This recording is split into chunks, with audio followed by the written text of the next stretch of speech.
Mendorong, mendorong, Gagong tan, apa biarin. mendorong, mendorong, Gagong tan, apa biarin. Media sosial dihebohkan dengan video yang memperlihatkan pria dengan kemeja putih penuh amarah memerintahkan seorang siswa laki-laki untuk bersujud dan menggonggong di hadapnya. mendorong, mendorong, Gagong tan, apa biarin. Mendengar perintah itu, siswa laki-laki itu menuruti perintah dari pria tersebut. Kemudian pria yang memakai baju biru yang merupakan orang tua murid tersebut menyuruh anaknya segera berdiri. Biarin Pak, biarin. Namun, pria itu langsung menarik tangan orang tua. Suasana makin ribut dan tegang. Warga sekitar pun mencoba melerai keributan antar orang tua murid tersebut. Ini siapa? Ini siapa? Ini siapa? Sudah ikut mereka yang dia orang tua. Enggak usah. Biarin tan. Kesalahannya kan memang ngomong dari temannya, Pak. Kita menggogok. Jangan. Oh, sorry. Jangan. Maaf. Pemicunya karena adanya kesalahpahaman dan percekcokan siswa di media sosial.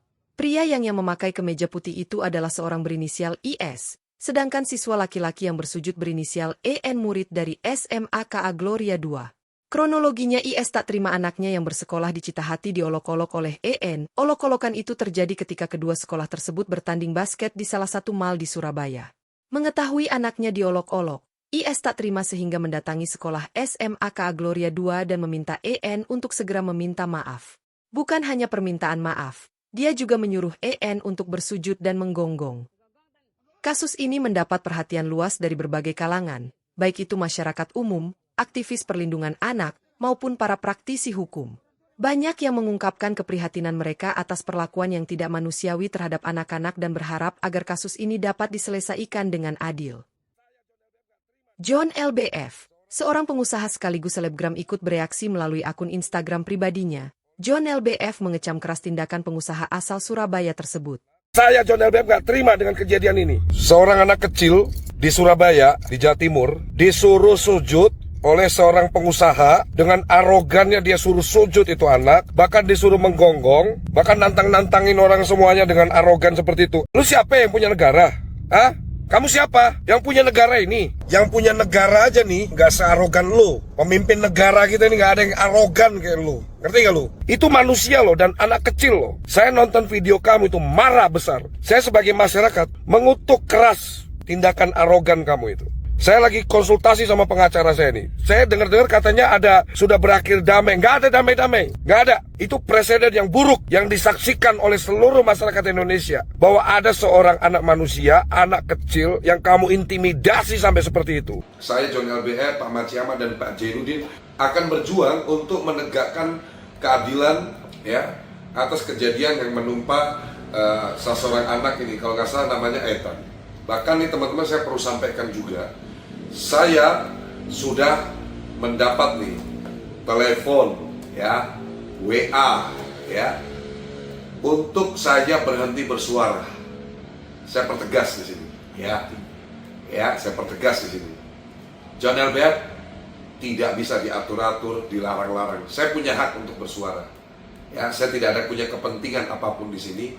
Yang saya lakukan ini adalah bentuk rasa tanggung jawab moral saya sebagai seorang influencer juga untuk bisa mengedukasi kita semuanya bahwa tindakan seperti ini sangat biadab dan tidak terpuji. Ya, jadi menurut hemat saya tidak bisa dengan kalimat maaf saja. Ya, ini tidak akan memberi efek jerah terhadap pelaku. Bahkan saya pun mendapat banyak informasi ya dari teman-teman, dari netizen dan lain-lain. Ya, ada video-video yang menceritakan jejak digital si oknum ini, ya, yang bersangkutan ini memang troublemaker, memang bermasalah nih, ya. Jadi saya punya datanya, ya. Ini penting untuk saya kasih tahu ke masyarakat juga. Tak hanya itu, pengacara Tony dan pihak kepolisian Surabaya juga telah membuka suara dan menyelidiki terkait kasus ini. Kapolsek setempat, dalam konferensi persnya, menyatakan bahwa mereka sedang mengidentifikasi pelaku yang terlibat dalam insiden tersebut serta alasan dibalik tindakan tersebut. Undang-Undang Perlindungan Anak Nomor 35 Tahun 2014, Pasal 9 Ayat 1A dikatakan bahwa setiap anak berhak mendapatkan perlindungan di satuan pendidikan dari kejahatan seksual dan kekerasan yang dilakukan oleh pendidik, tenaga kependidikan, sesama peserta didik, dan atau pihak lain. Nah, jadi anak ini berhak mendapatkan perlindungan dari kekerasan di lingkungan sekolahnya. Oleh karena anak berhak mendapat perlindungan dari tindakan kekerasan di lingkungan sekolahnya, maka pihak sekolah harus bertanggung jawab ketika ada orang yang melakukan, ada pihak lain yang melakukan tindak kekerasan terhadap anak. Apa bentuk tanggung jawabnya? Bentuk tanggung jawabnya, kalau memang orang tuanya ini tidak melaporkan, maka jika perbuatannya, tindakannya sudah keterlaluan, maka pihak sekolah berwenang untuk melaporkan pelaku tindak kekerasan terhadap anak itu ke aparat kepolisian atau ke aparat penegak hukum. Demikian, ya kita terus melakukan pendalaman terkait dengan peristiwa ini.